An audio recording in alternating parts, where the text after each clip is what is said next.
सो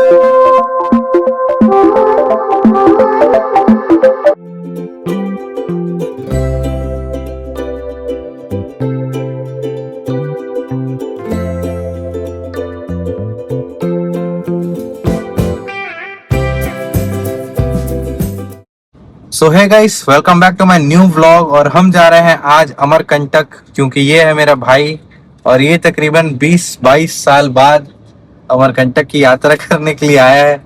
यात्रा करने नहीं आया है, मैं इसको जानबूझ के बुलाया हुआ हूँ, क्योंकि जैसे 20-22 साल इसको हो गया कि गया नहीं है, वैसे 20-22 बार हो गया कि मैं जा चुका हूँ। तो मैंने इससे पूछा कि अमरकंटक गया कब गया, क्योंकि मानसून में अमरकंटक बहुत खूबसूरत दिखता है और अभी अमरकंटक की रील्स जो है ट्रेंडिंग हो रही है। तो यार यहाँ से 110-115 किलोमीटर ही पड़ता है बिलासपुर से, और वो मेरे one of the most favourite places में से एक है। तो मैं सोचा मैं भी क्यों पीछे रहूं, मैं भी जाऊंगा। तो भाई से डिस्कशन हुई तो भाई दुर्ग से यहाँ पहुंच चुका है और हम जा रहे हैं अमरकंटक फाइनली। तो इस बार पूरा अमरकंटक को फुल एक्सप्लोर करेंगे, कौन कौन सी चीजें हैं, कैसी कैसी चीजें हैं। और इस बार अमरकंटक को हम अच्छे से एक्सप्लोर करेंगे, वहाँ की एक एक हिस्ट्री जानेंगे। और माँ नर्मदा कब से है, क्या है, कैसे है, कहाँ बहती है, उसकी कहानी क्या है, नर्मदा परिक्रमा क्या होती है, A to Z।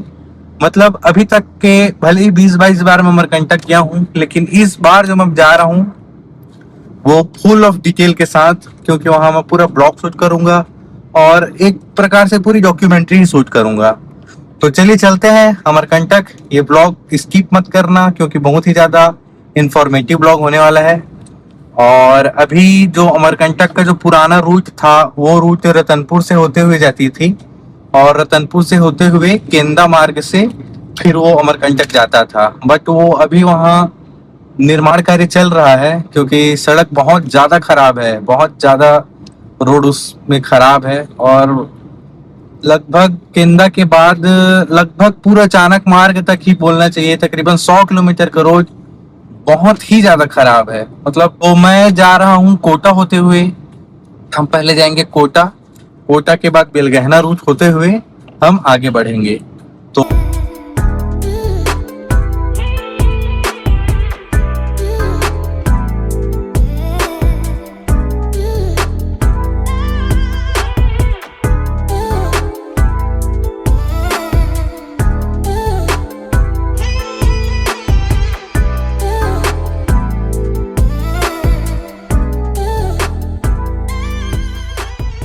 गाइस, ये है बेलगहना कोटा, कोटा के आगे बेलगहना, और बेलगहना के आगे ये है कुंचर्रा वाला एरिया।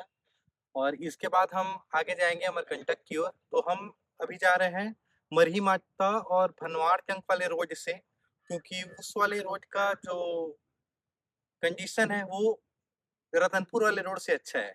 ये सब देख सकते हो कि मेरे आसपास चितपुर एरिया में खेती खेत दिखाई दे रहे हैं, लेकिन खेत के साथ आपको मेड़ भी दिखाई दे रहा होगा। तो प्रॉब्लम ये है कि जो खेती किसानी होती है, तो छत्तीसगढ़ में धान का कटोरा तो इसको कहा जाता है, इसमें कोई शक नहीं है। लेकिन यहाँ की जो खेती है उसमें आपको एक सिंगल लेन में एक बड़ा खेत, एक चक खेत दिखाई नहीं देता। यहाँ देख सकते हो आप कि मेड़ मेड़ मेड़ मेड़ बहुत सारा मेड़ दिखाई देता है। तो उस मेड़ के चक्कर में होता एक्चुअली में ये है कि बड़ा हार्वेस्टर जो मशीन आता है या जो बड़ा ट्रैक्टर आता है, ये सब इसमें एंट्री नहीं कर पाती, क्योंकि खेत का जो साइज है वो छोटा हो जाता है, वो मेड़ की वजह से होता है। और बड़ी हार्वेस्टर मशीन नहीं आ सकती, और इसलिए इसकी जो जुताई है और इसका जो रोपाई है और जो बाकी जो भी उसका प्रोसेस होता है खेती का, वो कंप्लीट अच्छी तरीके से हो नहीं पाता है। लेकिन इसके जस्ट विपरीत होता ये है कि जब आप यूपी और पंजाब साइड के खेतों को देखते हैं, तो उनकी जो हाइट और लेंथ है और उनका जो साइज है वो एक चक होता है कई एकड़ का। 100, 200, 300, 1000 एकड़ का खेत एक साथ आपको दिखाई देगा। लेकिन छत्तीसगढ़ में प्रॉब्लम है, छत्तीसगढ़ में मेड़ की वजह से बहुत सारी जो खेत का जो लेंथ है वो कम हो जाता है।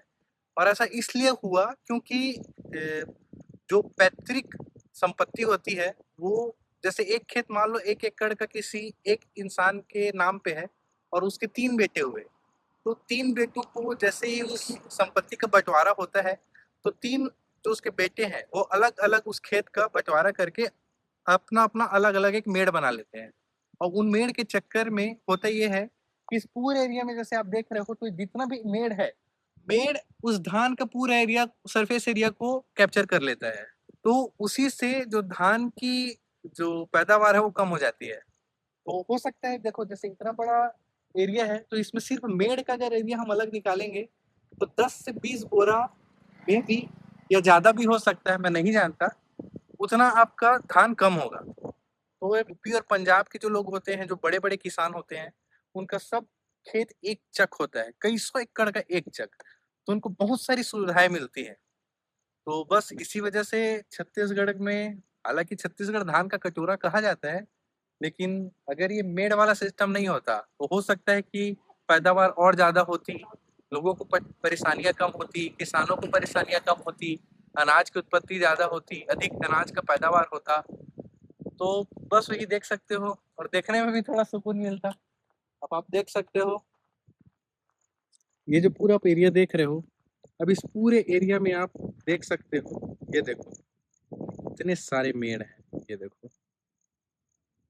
अभी सोचो कि अगर ये मेड़ नहीं होता तो ये पूरा एरिया एक चक एक खेत होता, तो पैदावार कैसी होती,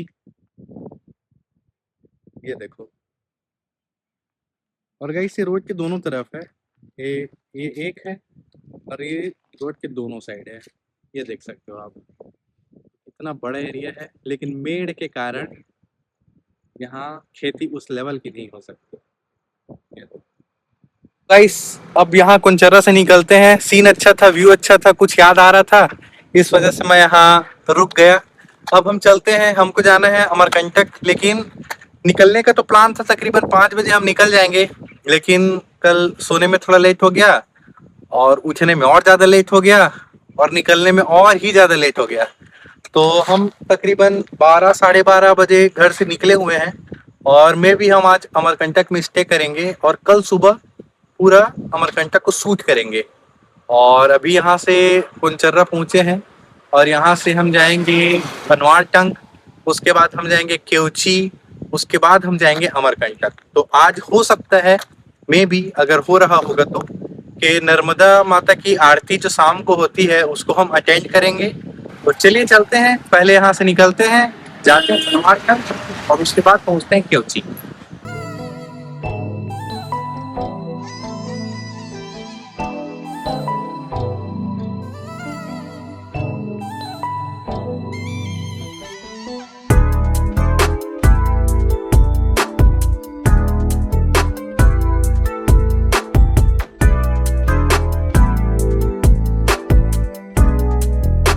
फाइनली हम पहुंच गए हैं केवची, और केवची में हम अभी बैठे हैं शीतला सदन में, और ये है यहाँ का ये ढाबा, फैमिली ढाबा है, काफ़ी बेहतरीन है, टेस्ट भी ठीक ही ठाक अच्छा है।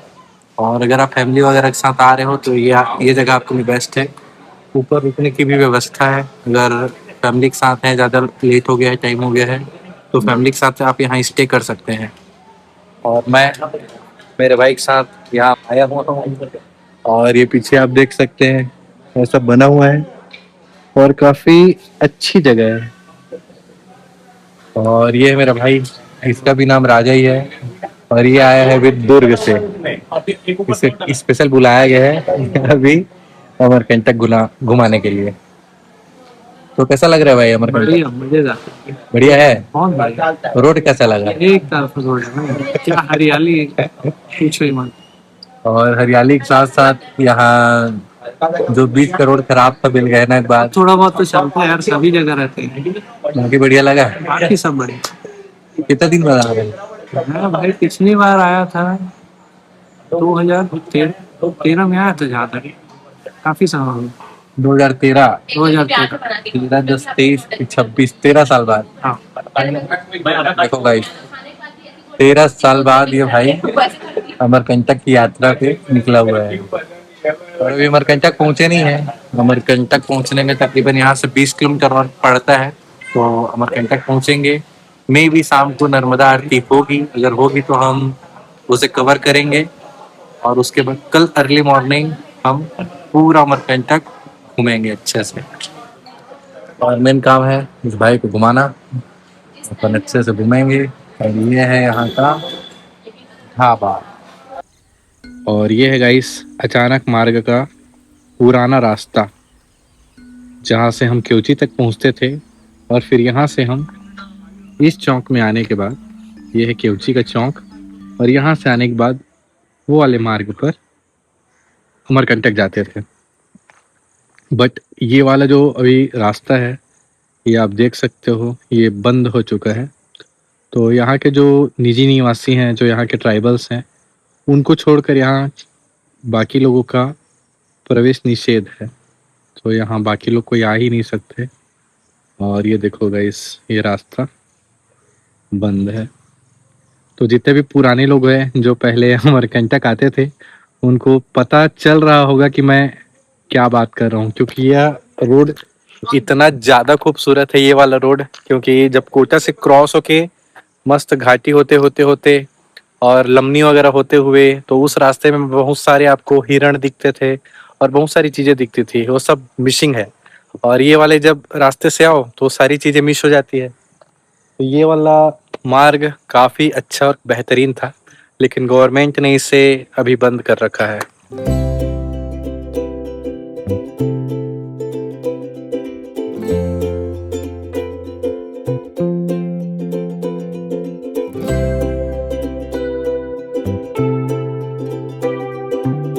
ये है गाइस क्यूची से आने के बाद ये वाला रास्ता, और यहाँ से अमरकंटक सिर्फ 20 किलोमीटर है, आप ये देख सकते हो।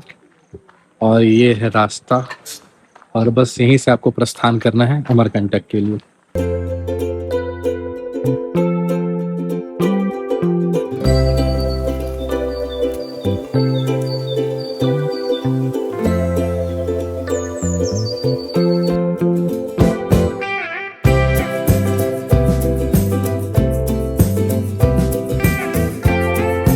और गाइस इसी रास्ते में केवची से जब आप आगे आओगे तो आपको ये नज़ारा देखने को मिलेगा।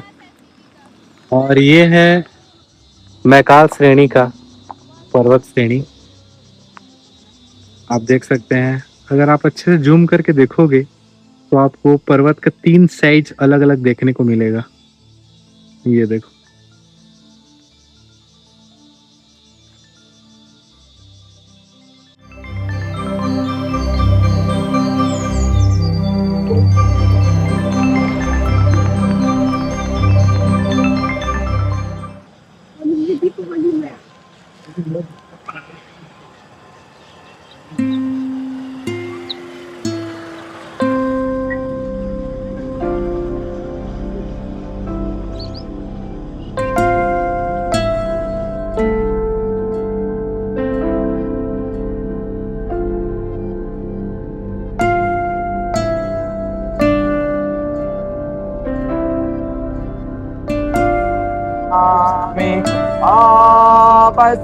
आपस्मगनाश्मरणं तदीयं करोमि दुर्गे करुणावेशे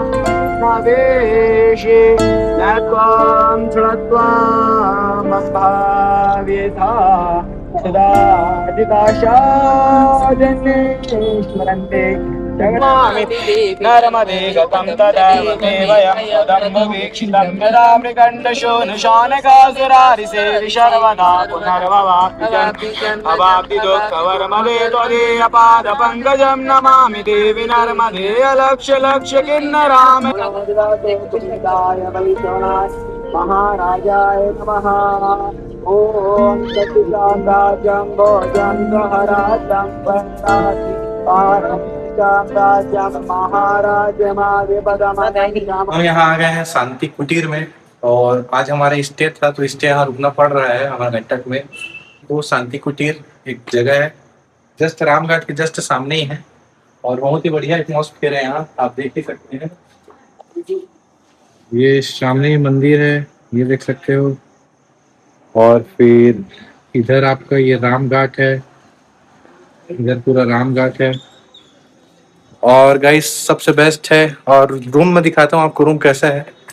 ये मेरे को रूम 31 मिला हुआ है, और रूम भी काफी अच्छा है यार, सफिशियंट है। मतलब ये मेरे को तकरीबन 1200 रुपये में रूम मिला है। और ये देखो रूम खाली, ये डबल बेड है, एसी लगा हुआ है, और बाकी ये फ्लैट बाथ है। रूम अच्छा है, रूम कोई बुरा नहीं है। और अगर आप फैमिली वगैरह के साथ आ रहे हो तो फिर सामने में एक और रूम है अतिथेयम करके, आनंदेयम करके, तो वहाँ का भी आपको चार्ज तकरीबन 2-2,500 रुपये लगेगा। लेकिन हम लोग यहाँ ज़्यादा देर तक रुकेंगे नहीं, सिर्फ हमको अभी नाइट स्टे करना है और तुरंत फिर सुबह ही 5 बजे समथिंग हमको वापस निकल जाना है। इसलिए हमने ये रूम चूज़ किया है और काफ़ी अच्छा है।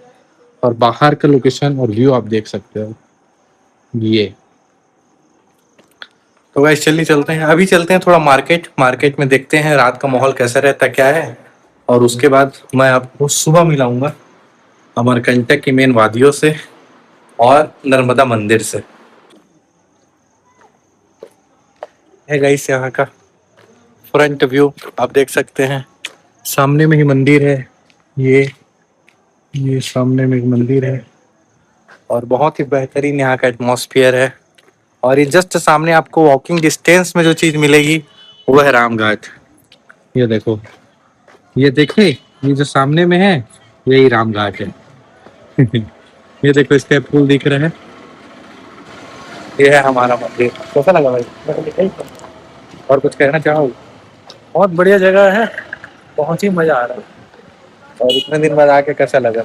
बहुत बढ़िया मजा आ रहा है भाई, ठंडा हवा चल रहा है, शांति अलग है, शांति ठंडी है, हवा अलग सुकून है, हाँ। ठंडी हवा है। हमारे हाँ। बिलासपुर में 41-42 टेम्परेचर था भैया, और उमस बहुत ज्यादा है, बारिश हो नहीं रही थी तो उमस बहुत ज्यादा हो गई थी। लेकिन यहाँ उमस वगैरह शून्य, जीरो है, उमस वगैरह नहीं है और बहुत ही अच्छा ठंडा ठंडा हवा चल रहा है। तो चलिए देखते हैं यहाँ का थोड़ा सा मार्केट वगैरह घूम लेते हैं, कुछ खा पी लेते हैं, तो उसके बाद वापस आएंगे, रिलैक्स करेंगे। आज का ब्लॉग यहीं रात तक के, बाकी कल सुबह आपसे मुलाकात करेंगे नर्मदा टेम्पल, उसकी हिस्ट्री और बाकी अमरकंटक में जो जो भी है उस सब के साथ।